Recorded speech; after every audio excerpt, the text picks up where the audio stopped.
Cinema రంగంలో ఉంటే పిల్లని ఎవరు అంటారు? అందుకే మీరు పెళ్లి చేస్తున్నారు ఎందుకు లేండి సార్ ఇక్కడ మీరు పెళ్ళి అయింది లేదు ఇంతకి? పెళ్ళి అవ్వలేదండి. మరి ఎందుకు అవ్వలేదు ఇప్పుడు దాకా?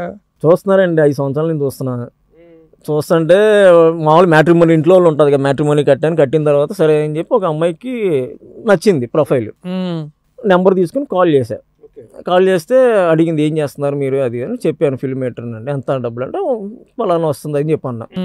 అది నా మేకప్కే సరిపో ఎలా పోషిస్తామని అడిగింది. అబ్బో అందే అని సారీ అండి అని చెప్పి పెట్టేశాం. ఇంకో అమ్మాయి ఫోన్ చేశా, నేను ఎవడు చేయమన్నాడు అసలు ఎలా అంటే అలా అనేప్పటికీ నాకు ఏంట్రా బాబు అనుకుని సారీ అమ్మా అని చెప్పి ఫోన్ కట్ చేశాం. ఇక మనకేంటంటే అలా ఫోన్లు చేసి మాట్లాడి అంటే ఇప్పుడు మరి ఆడవాళ్ళు కూడా ఏం చేస్తున్నారంటే సాఫ్ట్వేర్ అయితే ప్రయారిటీ ఇస్తున్నారండి. మీరు సినిమా ఫీల్డ్లో ఉన్నారు, మరి ఈ ప్రయారిటీ ఎంతవరకు వర్కౌట్ అవుద్ది? ఒకటి చెప్పనా సార్, సాఫ్ట్వేర్ వాళ్ళ పేరు వాళ్ళ ఆఫీస్ వరకు తెలుసు సార్, సినిమా వాళ్ళ పేరు ప్రపంచానికి తెలిసింది సార్. మరి సాఫ్ట్వేర్ నెలకు 3 లక్షలు సంపాదిస్తాడు, మరి మీరేం సంపాదిస్తున్నారు? 3 లక్షలు సార్. 3 లక్షలు డబ్బు అనేది మ్యాటర్ కాదు సార్. ఎప్పుడైనా ఇప్పుడు నేను ఉన్నా లేకపోయినా కూడా నేను చేసిన వర్క్ స్క్రీన్ మీద కనిపిస్తుంది. ఎప్పుడైనా నా ఫ్రెండ్స్ సరే మా వాడు చేశారని చెప్పుకుంటారు. ఇప్పుడు వాళ్ళు చేస్తారు వర్క్, 3 లక్షలు సంపాదిస్తారు, ₹1,00,00,000 సంపాదిస్తారు. పోయేటప్పుడు తీసుకెళ్తామేంటి సార్ ₹1,00,00,000? ఇప్పుడు కోవిడ్ వచ్చిన తర్వాత కోట్లు సంపాదించుని ఉన్నారు. వాళ్ళు వచ్చి ఏం చేశారు, పొద్దున్న లేస్తే మామూలు ప్రాబ్లం చనిపోయినట్టు చాలామంది ఉన్నాయి. అలాగా ఇప్పుడు డబ్బుకి ఎప్పుడు ప్రిఫరెన్స్ ఇవ్వాలి. ఏంటంటే మనకు 4 ఏళ్ళు వెళ్తున్నాయా, మనకి హెల్త్ ప్రాబ్లం వస్తే మన దగ్గర ఉన్నాయా, దానికి ప్రిఫరెన్స్ ఇవ్వాలి. అంతేగాని పూర్తిగా డబ్బుగా మనం పరిగెత్తాం అనుకోండి లైఫే ఉండదు. అదే ఇప్పుడు నాకు 50,000 వచ్చాయని చెప్పాను కదా విజయవాడలో. నేను మా బాస్ దగ్గర జాయిన్ 3,000 చేశా. 2,000 ఇంటికి పంపించేవాడిని, 500తో ఉండేవాడిని.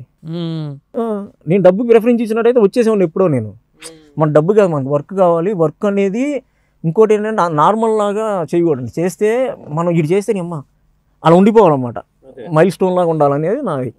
మంగళవారం తర్వాత ఏంటి మరి? 2 స్క్రిప్ట్లు విన్నా సార్. అయితే ఒక స్క్రిప్టు పేమెంట్ దగ్గర కొద్దిగా ఇది ఉంది, ఇంకోటి అయితే ప్రాసెస్లో ఉంది, ప్రీ ప్రొడక్షన్ జరుగుతుంది. ఇంకా ఈ మధ్యలో అజయ్ భూపతి గారి సినిమా ఏమైనా ఉందా? అజయ్ భూపతి గారు ఉన్నా కూడా సార్, ఇప్పుడు అది యాక్చువల్గా మా బాస్ డైరెక్టర్, నేను వెళ్ళకూడదు.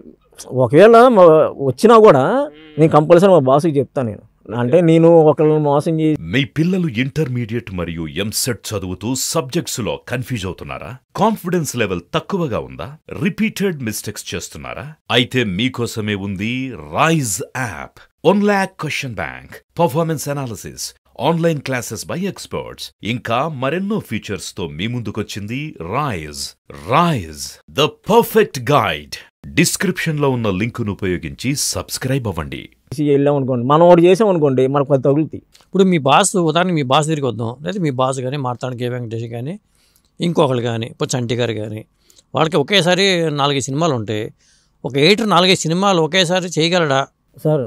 అది 2015 మా బాస్ వికీపీడియా కూడా ఉండే 19 సినిమాలు చేసాం మేము, 14 మంది అసిస్టెంట్స్. ఆయన దగ్గర ఎలా ఉంటుందంటే, మనం ఒక సినిమా ఇచ్చేసారనుకోండి, మన సినిమా అలా ట్రావెల్ అయిపోతాం, మనకి ఇంక ఇచ్చేస్తారు అసిస్టెంట్గా. కానీ ఆయన దగ్గర మనం నేర్చుకోలేంటంటే, అన్ని సినిమాలు చేసినా కూడా ఒక్కడు కూడా ఆయన చూసి ఆయన ఎడిట్ చేసిన తర్వాత వెళ్తుంది ఫైనల్ అవుట్పుట్. అలా ఆయన షెడ్యూల్ చేసుకునేవారు. ఆయన దగ్గర మనకు చాలా కొత్త ఎలా ఉంటుంది అంటే షార్ప్గా ఉంటారు అనమాట, చాలా షార్ప్. ఇప్పుడు ఒక ప్రాబ్లం వస్తుందంటే దాని ముందే ప్లాన్ చేసేసి, మాధవజీ ఇది వస్తుంది, నువ్వు వాళ్ళకి అవుట్ ఇచ్చేసి ఇట్లా అని ముందే చెప్తాడు అనమాట అందరికీ. అలాగా వాళ్ళ దగ్గర ఉన్న సార్ దగ్గర ఉన్న అసిస్టెంట్స్ అందరండి చాలా షార్ప్గా ఉంటారు. ఎంతమంది ఎడిటర్లు ఆయన దగ్గర పనిచేసిన వాళ్ళు? దాదాపు 22 మంది దాకా అయ్యారండి. హైయెస్ట్ ఎడిటర్ కింద అసిస్టెంట్లకి ఎడిటర్గా అయింది ఆయన దగ్గర. అట్లా ప్రముఖులు ఎవరెవరు ఉన్నారు?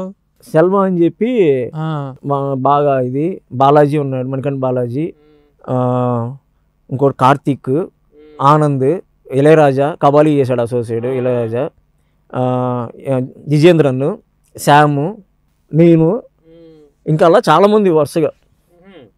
ఇంకో అతను ఉన్నాడు, పేరు ఏంటి, మనీ, చాలామంది ఉన్నారండి. ఇప్పుడు నేను అడిగాను ఆయన్ని, సార్ ఎందుకు సార్ ఇప్పుడు ఇంతమంది వస్తున్నారు కదా, మరి తెలుగులో అంతమంది రారేంటి సార్ అంటే, మీరేమో అందరినీ పంపించేస్తున్నారు కదా ఎడిటింగ్ నేర్చుకున్న తర్వాత ఆయన్ని. అప్పుడు ఆయన ఒక డైలాగ్ వేసాడు, మనం చేసి ఉన్నాం మాధవజీ. ఇప్పుడు మనకి ఏంటంటే ఒక టైంలో మనకు ఆపోజిట్లో మనకన్నా బాగా చేసేవాళ్ళం అనుకో, అప్పుడు మన బ్రెయిన్ పని చేస్తుంది, అప్పుడు ఇంకా బెటర్గా చేయాలని థాట్స్ వస్తాయి మనకి. ఎప్పుడు అలా ఉండొద్దు. ఇప్పటికీ చెప్తారు ఆయన దగ్గర జాయిన్ అయితే 3 years అసిస్టెంట్స్, 3 years తర్వాత వెళ్ళిపోవాలి వాళ్ళు. ఎందుకు వెళ్ళాలంటే రీజన్ చెప్పారు. ఫస్ట్ 1 year వచ్చి నేను చేసే ప్రాసెస్ ఎలా ఉందో నేర్చుకోండి. నెక్స్ట్ 1 year ఏంటంటే ఎడిట్ ఉంటుంది కదా, ఎలా చేయాలి, నా ప్యాటర్న్స్ ఏంటి అనేది. 3rd yearలో నీకు వచ్చే అసిస్టెంట్ డైరెక్టర్ ఎవరు సినిమా తీస్తాను పట్టుకుని వెళ్ళిపో. ఆయన అంత ఓపెన్ అనమాట. కానీ ఆయన చేసిన డైరెక్టర్ మనం టచ్ చేయకూడదు. ఆయన అలా అని చెప్పరు. ఇప్పుడు డైరెక్టర్ వచ్చి ఇప్పుడు మంగళవారం డైరెక్టర్ ఉన్నారు, ఆయన వచ్చి నన్ను వచ్చి అడిగారు.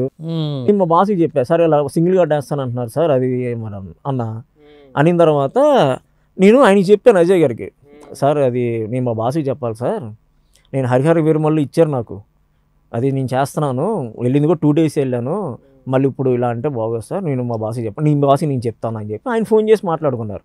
అంటే నాకు ఇక్కడ డౌట్ వచ్చింది. సాధారణంగా గోస్ట్ రైటర్లు అంటారు, అంటే రైటర్లకి గోస్ట్ రైటర్లుగా రాస్తూ ఉంటారు. ఆ గోస్ట్ డైరెక్టర్లు కూడా ఉన్నారు, కొంతమంది డైరెక్టర్ పేరు వేసుకుంటారు, గోస్ట్ డైరెక్టర్ ఉంటారు. అలాగే ఈ లెక్కన మీరు చెప్పేదాన్ని చూస్తే గోస్ట్ ఎడిటర్లు కూడా ఉన్నారని అనిపిస్తుంది. గోస్ట్ ఎడిటర్లు ఉంటారా? గోస్ట్ ఎడిటర్లు కష్టంలేండి, టేబుల్ మీద రాకుండా ప్రొడ్యూసర్ సినిమాలు వచ్చినాయి అనుకోండి, నువ్వు చేసేసి ఫైనల్ చూస్తాడు ఆయన. నేను చెప్తాను చూడండి, 19 సినిమాలు, ప్రతి సినిమా ఆయన ఫైనల్ ట్రిమ్ ఆయనే చేసేవాడు. మేము ఏంటంటే డైరెక్టర్ వర్షన్ చేస్తాం, మేము చేసిన తర్వాత ఆయన చూస్తాడు, ఆయన చూసిన ఎమ్మటే ఎడిట్ చేయడు ఆయన, ఒక 3 days చూసుకుంటాడు ఈ మైండ్లో. ఇది ఆయన అప్పుడు ఏం చేసేవాడంటే ఎక్సెల్ షీట్ తీసుకొని ఈ సినిమా ఎన్ని రోజులు షూట్కి వెళ్తున్నారు, ఎప్పుడు వస్తారు, ఎప్పటికి ప్రొడక్షన్ మేనేజర్తో మాట్లాడుకునేవారు, ఈయన డైరెక్టర్తో మాట్లాడేవారు.